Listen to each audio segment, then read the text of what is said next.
Hi എല്ലാവർക്കും നമസ്കാരം. നമ്മുടെ പുതിയൊരു വ്ളോഗിലേക്ക് എല്ലാവർക്കും സ്വാഗതം.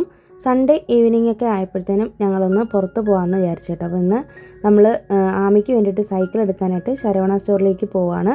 ഞങ്ങൾ ഓട്ടോറിക്ഷ ബുക്ക് ചെയ്തിട്ടാണ് പോയിട്ടുണ്ടായിരുന്നത്. നമ്മുടെ സ്കൂട്ടറിൽ പോകുമ്പോൾ സൈക്കിൾ കൊണ്ടുവരാനായിട്ട് ഇച്ചിരി പാടാണ്. അതുകൊണ്ട് ഓട്ടോയിൽ പോകാമെന്ന് വിചാരിച്ചു കേട്ടോ. അപ്പോൾ അങ്ങനെ പോകുന്ന സമയത്തുണ്ട് നന്നായിട്ട് മഴ പെയ്തു. പെട്ടെന്ന് വന്നൊരു മഴയായിരുന്നു കേട്ടോ. അപ്പോൾ 2 ദിവസം കൊണ്ട് ഇപ്പോൾ ഇവിടെ മഴ പെയ്യുന്നുണ്ട്. നല്ല ക്ലൈമറ്റാണ്. ഇടയ്ക്ക് വെച്ചിട്ട് നല്ല ചൂടായിരുന്നു. അങ്ങനെ ഞങ്ങൾ നേരെ ശരവണയിലേക്ക് എത്തിയിട്ടുണ്ട്. മഴയോട് കൂടിയാണ് പോയത്. ഇത് 2 ആഴ്ച മുന്നേ ഇവിടെ വന്നപ്പോൾ തന്നെ സൈക്കിൾ നോക്കി വെച്ചിട്ടുണ്ടായിരുന്നു കേട്ടോ. അപ്പോൾ ശരിക്കും ആമിക്ക് സൈക്കിൾ കുറേ നാളായിട്ട് ഇങ്ങനെ ഹസ്ബൻഡ് മേടിച്ച് കൊടുക്കാമെന്ന് പറഞ്ഞുകൊണ്ടിരിക്കുമായിരുന്നു. ഞാനാണ് സമ്മതിക്കാത്തത്. അപ്പോൾ ഞാൻ നിങ്ങളോട് മുന്നേ പറഞ്ഞിട്ടുണ്ടല്ലോ, ഞാനാണെങ്കിലും ഇതുപോലെ എന്തെങ്കിലും ഒരു സാധനം ആഗ്രഹിച്ചു കഴിഞ്ഞാൽ അപ്പം തന്നെ അത് വേണമെന്ന് വാശി പിടിക്കാറില്ല. കാരണം എൻ്റെ അച്ഛനും എന്നെ അങ്ങനെയാണ് പഠിപ്പിച്ചിട്ടുള്ളത്. നമ്മൾ ഏത് സാധനവും കാത്തിരുന്ന് നമ്മുടെ കയ്യിൽ കിട്ടുമ്പോൾ അതിനൊരു പ്രത്യേക വില ഉണ്ടാവുമെന്ന് പറയാറുണ്ട്. അതുകൊണ്ട് എന്നെ ആമിക്കും ഞാൻ അങ്ങനെയാണ് ഓരോ സാധനങ്ങളും വാങ്ങി കൊടുക്കാനായിട്ട് സമ്മതിക്കുള്ളൂ കേട്ടോ. പെട്ടെന്ന് അങ്ങനെ അവൾക്ക് ആഗ്രഹിച്ചാൽ ഉടനെ തന്നെ മേടിച്ചു കൊടുക്കുന്നൊരു സ്വഭാവം ഞങ്ങൾക്കില്ല. അങ്ങനെ ഞങ്ങൾ ആട്ടോയിൽ പോയിട്ട് തിരിച്ച് വന്നപ്പോൾ തിരികെ വേറൊരു ആട്ടോയിൽ തന്നെ അവിടെ നിന്ന് ബുക്ക് ചെയ്തിട്ട് വീട്ടിലേക്ക് വന്നു. അവിടെ നിന്ന് ഇറങ്ങിയപ്പോഴത്തേനും ഒരു 7 മണിയൊക്കെ ആയി.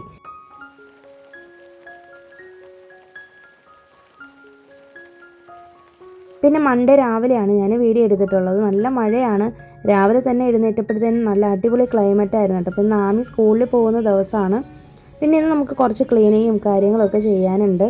രാവിലെ തന്നെ എഴുന്നേറ്റിട്ട് ഞാൻ വിളക്കൊന്ന് കൊളുത്തി. പിന്നെ നമ്മുടെ എന്നത്തെയും പോലെ തന്നെ പൂക്കളൊക്കെ വെച്ചിട്ടൊന്ന് ഡെക്കറേറ്റ് ചെയ്ത് വെച്ചിട്ടുണ്ട്. അപ്പോൾ ഞാൻ ഈ പൂക്കളുണ്ടല്ലോ, ഈ ഉരുളിയിൽ വെക്കുന്ന പൂക്കൾ ഇന്ന് രാവിലെ വെക്കുന്ന പൂവാണെങ്കിൽ വൈകുന്നേരം ആകുമ്പോഴത്തേനും വാടി പോയിട്ടുണ്ടെങ്കിൽ ഞാൻ എടുത്ത് മാറ്റും.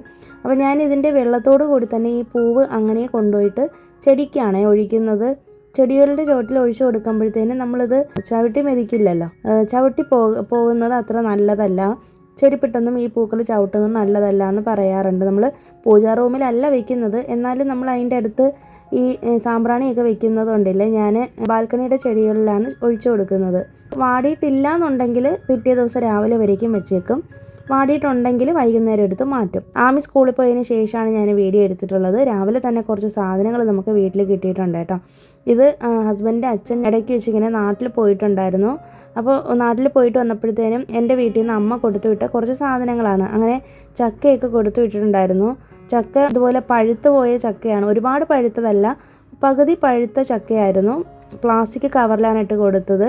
ഒരുപാട് അങ്ങോട്ട് അഴുകിയിട്ടില്ല, എന്നാലും കട്ട് ചെയ്തിട്ട് ക്ലീൻ ചെയ്ത് ഞാൻ എടുത്ത് മാറ്റി വെച്ചിട്ടുണ്ട്. പിന്നെ റംബുട്ടാൻ എൻ്റെ വീട്ടിൽ ഒരുപാടുണ്ട് കേട്ടോ, ഇപ്പോൾ ഉണ്ട്. അങ്ങനെ അമ്മ അതൊക്കെ പറിച്ച് കൊടുത്തു വിട്ടതാണ്. പിന്നെ കാന്താരി മുളകൊക്കെ ഞങ്ങളുടെ ഇവിടെ ട്രിവാൻഡ്രത്തിൽ ഇതിനെ ലോഹം കാന്താരി എന്നാണ് പറയുന്നത്. നല്ല മണമാണ്. മീനിലൊക്കെ ഇട്ട് വയ്ക്കാനായിട്ട് നല്ല ടേസ്റ്റാണ് കേട്ടോ ഈ മുളക്. ഞാൻ നാട്ടിൽ പോകുമ്പോഴും ഒക്കെ ഇത് കൊണ്ടുവരാറുണ്ട്. പിന്നെ ഞാൻ ചെടികൾ എപ്പോഴും നാട്ടിൽ പോയി വരുമ്പോൾ കൊണ്ടുവരുന്നതാണ്, നിങ്ങൾക്ക് അറിയാമല്ലോ. അങ്ങനെ അമ്മ എനിക്ക് വേണ്ടിയിട്ട് ഈ ഒരു മറ്റേ കാക്കപ്പൂവിൻ്റെ തന്നെ മറ്റേ പിങ്കും വൈറ്റും കൂടി വരുന്ന കളറില്ലേ, അത് കൊടുത്തു വിട്ടായിരുന്നു. അപ്പോൾ ഞാൻ കൈയോടെ തന്നെ കൊണ്ടുവന്ന് നമ്മുടെ ടെറസിലേക്ക് വെച്ചിട്ടുണ്ട്.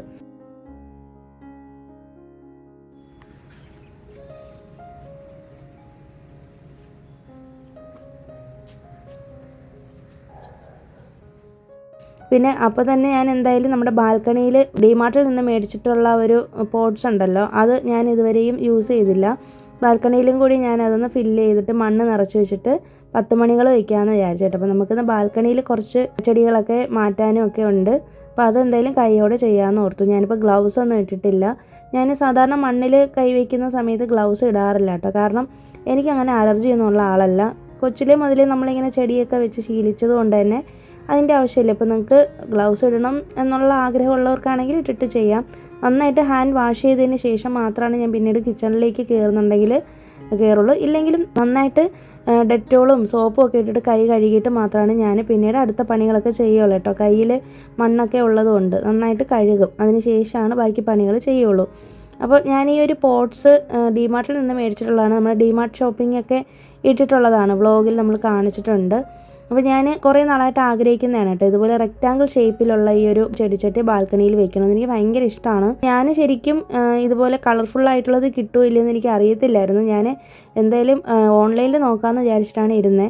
അപ്പോഴത്തേനും ഉണ്ട്, ഡിമാർട്ടിൽ നിന്ന് പോയപ്പോഴത്തേനും അവിടെ ഉണ്ടായിരുന്നു കേട്ടോ. അതെനിക്ക് ഭയങ്കര ഇഷ്ടമാണ്. ഇനി നമ്മുടെ ബാൽക്കണിയിൽ മേലോട്ടും കൂടി കുറേ ചെടികൾ വെക്കണമെന്ന് ആഗ്രഹമുണ്ട്. അപ്പോൾ എല്ലാം ഒന്ന് സെറ്റാക്കിയതിന് ശേഷം ഫൈനൽ ലുക്ക് ഞാൻ കാണിച്ചു തരാം.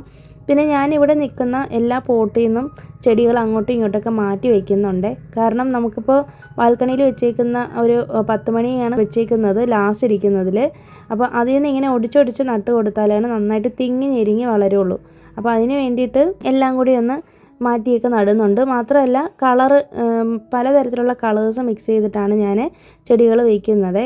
എല്ലാ കളറും ഒരു പോട്ടിൽ വെക്കുന്നില്ല കേട്ടോ. ഇതിനിടയിൽ ഹസ്ബൻഡ് പുറത്ത് പോയിട്ട് നമുക്ക് കുടിക്കാനുള്ള ക്യാൻ വാട്ടറൊക്കെ എടുത്തുകൊണ്ട് വന്നിട്ടുണ്ട്. പിന്നെ ചീരയൊക്കെ നിന്നത് ഞാനെല്ലാം കട്ട് ചെയ്ത് എടുക്കുന്നുണ്ട് കേട്ടോ. ഇനിയിപ്പോൾ എന്തായാലും നമുക്ക് ചീരയുടെ അതിൻ്റെ കാലാവധി കഴിഞ്ഞെന്ന് തോന്നുന്നു. ഒരു 4-5 തവണ ഞാൻ ഇതിൽ നിന്ന് പറിച്ചെടുത്തായിരുന്നു. പിന്നെ ചെറിയ വെള്ള കളറിലുള്ള ഒരു പ്രാണി പോലത്തെ ഒരു സാധനം വരാനായിട്ട് തുടങ്ങി. എനിക്ക് അതിൻ്റെ പേരറിയില്ല. അപ്പോൾ അതിനി ബാക്കിയുള്ള ചെടികളെ കൂടി നശിപ്പിക്കും. അതുകൊണ്ട് എന്തായാലും ഞാൻ ഓർത്തു ആ ചീര അങ്ങ് മാറ്റി എടുക്കാമെന്ന്, വേരോട് കൂടി തന്നെ പിഴുതെറിഞ്ഞിട്ട് പുതിയ 10 മണികൾ വെക്കാമെന്ന് വിചാരിച്ചിട്ടോ. ഞാൻ ഇതിൽ മുന്നേ ടർട്ടിൽ വൈനൊക്കെ വെച്ചിട്ടുണ്ടായിരുന്നു. ഹാങ്ങിങ് പോലെ വളരുന്ന ചെടികളുണ്ടല്ലോ, അതൊക്കെ വെച്ചിട്ടുണ്ടായിരുന്നു. മുന്നത്തെ നമ്മളെ വ്ളോഗ് നോക്കിയാൽ മനസ്സിലാവും. പിന്നീടാണ് ഞാനെല്ലാം മാറിയിട്ട് ചീരയാക്കിയത്. നാട്ടിൽ നിന്ന് കൊണ്ടുവന്ന ചീര നമ്മൾ മാക്സിമം ഇതിന്ന് ചീരയൊക്കെ പറിച്ചെടുത്തിട്ടുണ്ട്. അതുകൊണ്ടാണ് ഞാൻ പിന്നീട് ഇനി കൂടുതൽ അങ്ങോട്ട് വേണ്ടാന്ന് വിചാരിച്ചത്. അതിൻ്റെ കാലാവധി കഴിഞ്ഞു, അതുകൊണ്ടാണ്.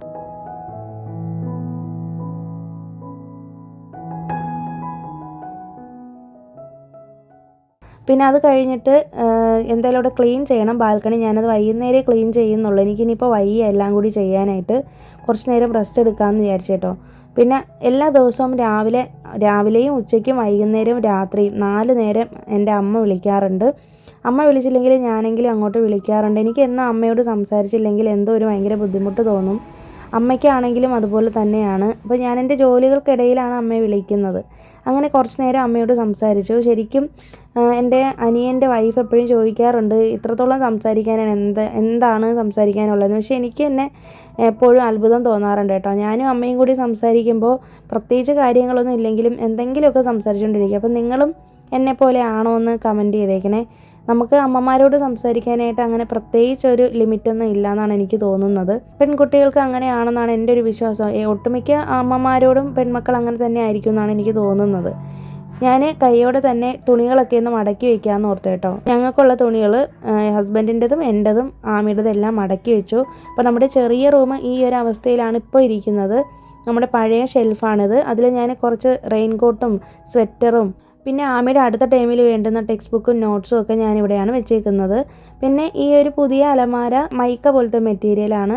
ആരൊക്കെ എനിക്ക് കമൻറ്റ് ഇട്ടിരുന്നു. മൈക്കയിലുള്ള മെറ്റീരിയലാണ്. ഹസ്ബൻഡിൻ്റെ മാത്രം തുണികളാണ് ഞാൻ അവിടെ വെക്കാൻ ഉദ്ദേശിക്കുന്നുള്ളൂ. ശരിക്കും ഞാനിതിങ്ങനെ അടുക്കി വയ്ക്കുന്നതൊക്കെ വെറുതെയാണ്. 2 ദിവസം കഴിയുമ്പോഴത്തേനും വീണ്ടും പഴയതുപോലെ ആക്കിയിടും. എപ്പോഴും ക്ലീൻ ചെയ്യാനാണ് എനിക്ക് സമയം കിട്ടുള്ളൂ. അതുകൊണ്ട് ഞാൻ മാസത്തിൽ ഒരു തവണ മാത്രമേ ഹസ്ബൻഡിൻ്റെ തുണികളിരിക്കുന്ന വാർഡ്രോബ് ക്ലീൻ ചെയ്യാറുള്ളൂ. അത് കഴിഞ്ഞിട്ട് നേരെ വന്നിട്ട് കിച്ചണിലേക്ക് വന്നു. പിന്നെ ഞാൻ കുറച്ച് മീൻ കിട്ടിയിട്ടുണ്ടായിരുന്നു. ഞായറാഴ്ചയാണ് മേടിച്ചത്. അപ്പോൾ ഇതിൻ്റെ പേര് ഇവിടെ നാക്ക് മീൻ എന്നാണ് പറയുന്നത്. ഈ മീനിനെയാണോ മാന്തൾ എന്ന് പറയുന്നത് എനിക്കറിയില്ല. ഞങ്ങളുടെ നാട്ടിൽ കിട്ടാറില്ല മാന്തൾ. അപ്പോൾ എനിക്ക് ഷേപ്പ് കണ്ടപ്പോഴത്തേനും നാക്ക് മീനും മാന്തൾ മീനും ഒക്കെ ഒരുപോലെയാണെന്ന് തോന്നി. എനിക്കറിയില്ല കറക്റ്റ് ആണോ എന്ന്. അങ്ങനെ അത് പൊരിക്കാനായിട്ട് വെച്ചിട്ടുണ്ടായിരുന്നു. അത് വറുക്കുന്നതിനിടയിൽ തന്നെ ഞാൻ ഹസ്ബൻഡ് മുട്ട മേടിച്ചിട്ട് വന്നു കേട്ടോ. രാവിലെ ആമി സ്കൂളിൽ വിട്ടിട്ട് വന്നപ്പോൾ അങ്ങനെ മുട്ടയൊക്കെ എടുത്ത് പറക്കി മുട്ട സ്റ്റാൻഡിലേക്ക് വെച്ചിട്ടുണ്ട്. പിന്നെ നേരെ റൂമിലേക്ക് വന്നിട്ട് ഇന്ന് എന്തായാലും മുടങ്ങാതെ എനിക്കിത് ചെയ്യണമെന്ന് ആഗ്രഹിച്ചിരുന്നൊരു കാര്യമാണ്. സമയം കിട്ടാത്തതുകൊണ്ട് ഇത്രയും നാൾ പെൻഡിങ് ആക്കിയതാണ്. വീട്ടിനുള്ളിൽ ഒരുപാട് തുണികൾ ഇങ്ങനെ പഴയത്, അതായത് നല്ല തുണികളാണ്, പക്ഷേ നമുക്ക് ഇടാനായിട്ട് പാകമല്ല. എൻ്റേതും ആമിയുടേതും ഉണ്ട്. അതെല്ലാം എടുത്ത് ഞാൻ വേറൊരു ഇതിലേക്ക് മാറ്റി വെച്ചിട്ടുണ്ട്. അത് ശരിക്കും ഒരു ലോണ്ട്രി ബാഗ് പോലെ എനിക്ക് അമ്മ തയ്ച്ച് കൊടുത്തു വിട്ടതാണ് കേട്ടോ, എൻ്റെ ഹസ്ബൻഡ് അച്ഛൻ്റെ കയ്യിൽ. അപ്പോൾ അതിലേക്ക് ഞാൻ എല്ലാം കൂടി ഒതുക്കി വെച്ചിട്ട് ആവശ്യമുള്ളത് മാത്രം എടുത്ത് നമ്മുടെ അലമാരയിലേക്ക് മടക്കി വെച്ചു. പിന്നെ അത് കഴിഞ്ഞിട്ട് നേരെ നമ്മുടെ ബെഡ് ഒന്ന് വിരിക്കാമെന്ന് വിചാരിച്ചു. അപ്പോൾ ഈ ബെഡ്ഷീറ്റ് നിങ്ങൾക്ക് ഓർമ്മയുണ്ടോ? നമ്മൾ ഡിമാർട്ടിൽ നിന്ന് മേടിച്ചതാണേ. ഞാനിത് ഡബിൾ ബെഡ്ഷീറ്റിൻ്റെ സൈസിനാണ് മേടിച്ചത്. പക്ഷേ നമുക്ക് ഈ ഒരു ബെഡ് വരുന്നത് ക്യൂൻ സൈസാണ്. പക്ഷേ കറക്റ്റായിട്ട് തന്നെ പാകമാവുന്നുണ്ട്. എനിക്ക് ഏറ്റവും ഇഷ്ടപ്പെട്ട മോഡലാണ് കേട്ടോ. ഇതുപോലെ വൈറ്റിൽ പൂക്കളുള്ളത് എനിക്ക് ഭയങ്കര ഇഷ്ടമാണ്. വൈറ്റ് ബെഡ്ഷീറ്റിൽ ചെറിയ പൂക്കളുള്ള ഡിസൈൻ വരുന്നത്. ഇത് നമ്മൾ എത്ര വൃത്തിയില്ലാത്ത റൂമിൽ കൊണ്ടുവന്ന് നമ്മൾ ഇത് ബെഡിൽ വിരിച്ചിട്ടാലും ഉണ്ടല്ലോ ഭയങ്കര രസമാണ് കാണാനായിട്ട്. നമ്മുടെ വീടിനുള്ളിൽ എപ്പോഴും ഒരു നീറ്റ്നെസ് വരണമെന്നുണ്ടെങ്കിൽ നമ്മുടെ കിടക്കുന്ന ബെഡ് എപ്പോഴും ഇതുപോലെ വൃത്തിയായിട്ട് വിരിച്ചിട്ടേക്കണം. പല രീതിയിലും നമുക്ക് ബെഡ് വിരിച്ചിടാനായിട്ട് പറ്റും. പക്ഷേ നമുക്ക് ഒരുപാട് ഡെക്കറേഷനൊന്നും ചെയ്തില്ലെങ്കിലും ഒന്ന് നന്നായിട്ടൊന്ന് 2 ദിവസത്തിലൊരിക്കലോ അല്ലെങ്കിൽ ആഴ്ചയിൽ ഒരു തവണയെങ്കിലും ബെഡൊക്കെ ഒന്ന് വിരിച്ച് വൃത്തിയാക്കി ഇടാനായിട്ട് ശ്രമിക്കുക. നമ്മുടെ ഈ ഒരു റൂമിനുള്ളിൽ ഞാൻ ആ ഒരു ഫ്ലവർ വേസിൻ്റെ അവിടെ എൻ്റെ ഒരു പഴയ ഒരു LED ലൈറ്റ്സ് ഉണ്ടായിരുന്നു, അത് ഞാൻ കൊണ്ടുവന്ന് ഇട്ടിട്ടുണ്ട്. നല്ല ഭംഗിയാണ് ഇപ്പോൾ റൂം കാണാനായിട്ട്. അപ്പോൾ എനിക്ക് തോന്നുന്നത് ഈ ഒരു ബെഡ്ഷീറ്റും ആ വാൾപേപ്പറും എല്ലാം കൂടി ആയപ്പോഴത്തേനും സൂപ്പറായിട്ടുണ്ട്. പിന്നെ കുറേ പേര് എനിക്ക് സജഷൻ പറഞ്ഞിട്ടുണ്ടായിരുന്നു നമ്മുടെ ആ ഒരു ബെഡ്റൂമിൽ ജനലിലുള്ള കർട്ടൻ 2 വെച്ച് ഇടാണോ എന്നുള്ളത്. അപ്പോൾ ഇനി അടുത്ത ബഡ്ജറ്റിൽ നമ്മൾ എന്തായാലും അത് ചെയ്യും. ഇപ്പോൾ എന്തായാലും താൽക്കാലികമായിട്ട് മേടിക്കാനുള്ള സാഹചര്യത്തിലല്ല കേട്ടോ, അതുകൊണ്ടാണ്.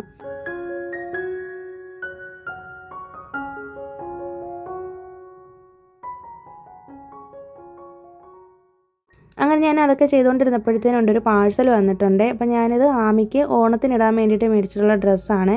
മീഷോയിൽ നിന്നാണ് ഞാൻ ഓർഡർ ചെയ്തിട്ടുള്ളത്. അപ്പോൾ ഇത് എനിക്ക് നല്ല ഇഷ്ടപ്പെട്ടു കേട്ടോ, നന്നായിട്ട് എനിക്ക് ഒരു ഡിസൈൻ ഇഷ്ടപ്പെട്ടു. എപ്പോഴും ആമിക്ക് ഇതുപോലെ ഓൺലൈനിൽ നിന്ന് എടുക്കുന്ന ഡ്രസ്സസ് എപ്പോഴും കറക്റ്റ് ആവാറുണ്ട്, പട്ടുപാവാടയൊക്കെ. പിന്നെ ആമിക്ക് ഇതുപോലെ കപ്പ് കൈ വരുന്നത് ഇടാനായിട്ട് ഭയങ്കര ബുദ്ധിമുട്ടാണ്. പഫ് സ്റ്റൈലുള്ള കൈ വരുന്നില്ലേ, ഈ ഒരു സ്ലീവ് ആമിക്ക് ഇടാനായിട്ട് ഭയങ്കര മടിയാണ്. ഇടുമെന്നൊന്നും അറിയില്ല. എന്തായാലും എനിക്ക് ഇഷ്ടപ്പെട്ടിട്ടാണ് മേടിച്ചത്. പിന്നെ ഈ ഒരു കളറും ആമിക്കില്ല, ഈ ഒരു റെഡും ഈ ഒരു കസവും വരുന്നത്. അപ്പോൾ ഞാൻ അതിൻ്റെ കോഡ് ഡിസ്ക്രിപ്ഷനിൽ കൊടുത്തേക്കാം. ഇപ്പോൾ അത് ഔട്ട് ഓഫ് സ്റ്റോക്കാണ്, നിങ്ങൾ നോക്കിയിട്ട് വേണമെന്നുണ്ടെങ്കിൽ മേടിച്ചാൽ മതി. എനിക്ക് നന്നായിട്ട് ഇഷ്ടപ്പെട്ടു കേട്ടോ, നല്ല ക്വാളിറ്റിയൊക്കെ ഉള്ള മെറ്റീരിയൽ തന്നെയാണ്, നല്ല സ്റ്റിച്ചിങ് ഒക്കെ നല്ല സൂപ്പറായിട്ടുണ്ട്. മീഷോയിൽ നിന്നാണ് മേടിച്ചത്.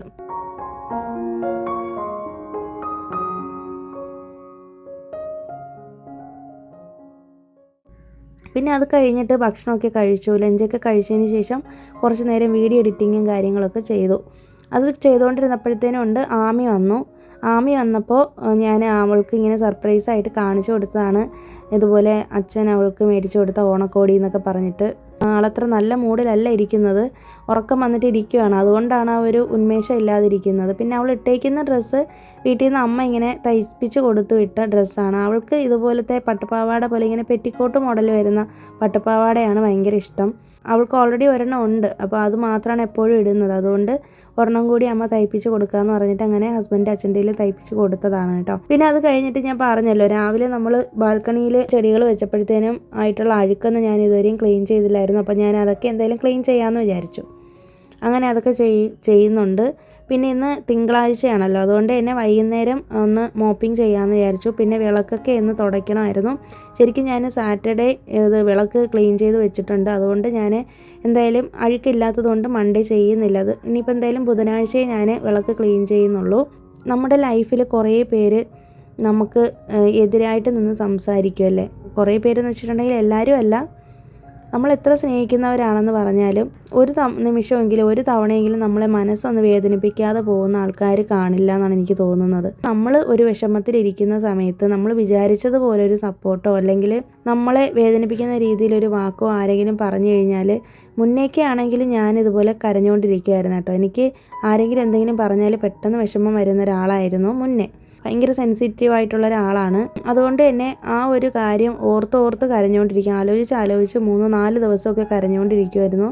പക്ഷേ പിന്നീട് എനിക്കൊരു കാര്യം മനസ്സിലായി, നമ്മളങ്ങനെ കരഞ്ഞിട്ട് ഒരു പ്രയോജനവും ഇല്ലയെന്ന്. പക്ഷേ നമ്മൾ കരയണം. ആരെങ്കിലും എന്തെങ്കിലും പറഞ്ഞാലല്ല, നമുക്ക് വിഷമം വരുന്ന കാര്യമാണെന്നുണ്ടെങ്കിൽ തീർച്ചയായിട്ടും നമ്മൾ അത് കരച്ചിൽ വരുന്നുണ്ടെങ്കിൽ നമ്മൾ കരഞ്ഞ് തന്നെ തീർക്കണം. പക്ഷേ അതൊരിക്കലും മറ്റൊരാളിൻ്റെ മുന്നിൽ പോയി നിന്നിട്ട് കരയരുതെന്നാണ് എനിക്ക് പേഴ്സണലി ഫീൽ ചെയ്തിട്ടുള്ളൊരു കാര്യം. എന്താണെന്നറിയാമോ, നമ്മളിപ്പോൾ മറ്റൊരാളുടെ മുന്നിലിരുന്ന് കരയുമ്പോൾ അല്ലേ, പ്രത്യേകിച്ച് നമ്മളെ എന്തെങ്കിലും കുറ്റപ്പെടുത്തുകയോ അല്ലെങ്കിൽ വഴക്ക് പറയുകയോ ചെയ്ത ആളിൻ്റെ മുന്നിലിരുന്ന് നമ്മൾ കരയുമ്പോൾ നമ്മൾ എത്രത്തോളം വീക്കാണെന്നുള്ളത് ആ വ്യക്തിക്ക് മനസ്സിലാവും. അതുമാത്രമല്ല, നമ്മൾ എന്ത് കാര്യത്തിനാണ് വിഷമിക്കുന്നതെന്നുള്ളതും അവർക്ക് പിടികിട്ടും. അപ്പോൾ ഇതുപോലെ പിന്നീടും നമ്മളെക്കുറിച്ച് എന്തെങ്കിലും ഒരു കാര്യം നമ്മളെ തളർത്താനായിട്ട് അവരതൊരു ആയുധമാക്കി എടുക്കും. കാരണം നമുക്ക് ഈ ഒരു കാര്യം കേൾക്കുമ്പോൾ കരച്ചിൽ വരുമെന്ന് അവർക്ക് അറിയാമല്ലോ.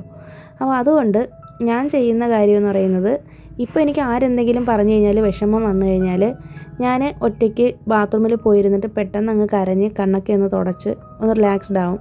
എന്നിട്ട് ഞാൻ എന്നോട് തന്നെ പറയും, ഞാൻ എന്തിനാണ് ഇപ്പോൾ കരഞ്ഞത്. ഇപ്പോൾ അവരെന്തെങ്കിലും പറഞ്ഞിട്ട് പോയിട്ടുണ്ടെങ്കിൽ പോട്ടെ, കാരണം എനിക്കിപ്പോൾ എൻ്റേതായ കുറേ കാര്യങ്ങൾ ചെയ്ത് തീർക്കാനുണ്ട്. ഞാൻ അത് മാത്രം നോക്കിയാൽ പോരെ എന്ന് വിചാരിച്ചിട്ട് ഞാനങ്ങ് സ്വയം ആശ്വസിക്കും. പിന്നെ കർമ്മ എന്ന് പറയുന്നൊരു സംഭവത്തിൽ ഞാൻ വിശ്വസിക്കുന്നുണ്ട്.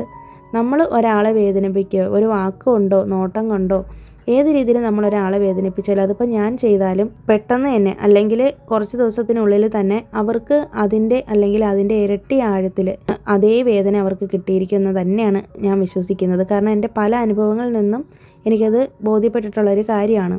അതുകൊണ്ട് നമ്മൾ വെറുതെ കിടന്ന് കരയാനും നമ്മൾ വെറുതെ കിടന്ന് തിരിച്ച് പ്രതികരിക്കാനും നമ്മൾ അവരെ കൂടുതൽ പറഞ്ഞ് ഇതാക്കാനും ഒന്നും പോകേണ്ട കാര്യമില്ല. കർമ്മ എന്ന് പറയുന്നൊരു സംഭവം അത് തീർച്ചയായിട്ടും അത് ഏതൊരു വ്യക്തിക്കും തിരിച്ചടിക്കുന്നൊരു കാര്യമാണ്. ഇത് എനിക്ക് പേഴ്സണലായിട്ട് ഫീൽ ചെയ്തിട്ടുള്ളൊരു കാര്യമാണ്. എന്നെപ്പോലെ ഒട്ടും സ്ട്രോങ് അല്ലാത്ത ആരെങ്കിലും ഈ വീഡിയോ കാണുന്നുണ്ടെങ്കിൽ ഈ ഒരു ട്രിക്ക് നിങ്ങളുടെ ലൈഫിൽ നിങ്ങളൊന്ന് പ്രയോഗിച്ച് നോക്കണേ. ഞാൻ എപ്പോഴും പറയുന്ന പോലെ തന്നെ നമുക്ക് വേണ്ടിയിട്ട് കുറച്ച് സമയം നമ്മൾ മാറ്റി വയ്ക്കുകയും അതുപോലെ തന്നെ നമുക്ക് ഇതുപോലുള്ള കലഹങ്ങളുണ്ടാവും അല്ലെങ്കിൽ എതിർത്ത് സംസാരിക്കേണ്ടി വരുന്ന സിറ്റുവേഷൻസിൽ നമ്മൾ പോയിട്ട് നമ്മുടെ കാര്യങ്ങൾ നോക്കുക. ഇല്ലെങ്കിൽ നമുക്ക് ഇഷ്ടമുള്ളൊരു പാഷൻ കണ്ടെത്തണമെന്ന് പറയുന്നത് ഇതുകൊണ്ടാണ്. നമ്മൾ നമ്മുടേതായ കാര്യങ്ങൾ എൻഗേജ്ഡ് ആയിട്ട് ഇരിക്കുക. അപ്പോൾ പിന്നെ അവർക്ക് തിരിച്ചൊന്നും പറയാനായിട്ട് പറ്റില്ല. അവർ എത്രത്തോളം പറയുമല്ലേ നമ്മളെക്കുറിച്ച് കൂടുതൽ പറഞ്ഞാലും പിന്നീട് പറഞ്ഞ് നമ്മൾ പ്രതികരിക്കുന്നില്ല എന്ന് കാണുമ്പോഴത്തേനും അവരങ്ങ് നിർത്തിക്കോളും. അപ്പോൾ ചെറിയ വഴക്കുകളാണെങ്കിലും വലിയ വഴക്കുകളാണെങ്കിലും ഒക്കെ നമുക്ക് ഒഴിവാക്കാനായിട്ട് പറ്റും. അപ്പോൾ എപ്പോഴും നമ്മൾ എൻഗേജ്ഡ് ആയിട്ട് ഇരിക്കുക എന്നുള്ളതാണ് ഇതിനുള്ള സൊല്യൂഷൻ. അപ്പോൾ ഞാനിങ്ങനെയാണ് ഇപ്പോൾ ചെയ്തുകൊണ്ടിരിക്കുന്നത്. അപ്പോൾ ഈ ഒരു വീഡിയോ നിങ്ങൾക്ക് യൂസ്ഫുള്ളായി എന്ന് വിശ്വസിക്കുന്നു. പുതിയൊരു വീഡിയോ ആയിട്ട് നമുക്ക് വീണ്ടും കാണാം. അതുവരേക്കും എല്ലാവർക്കും ബൈ. Thanks for watching.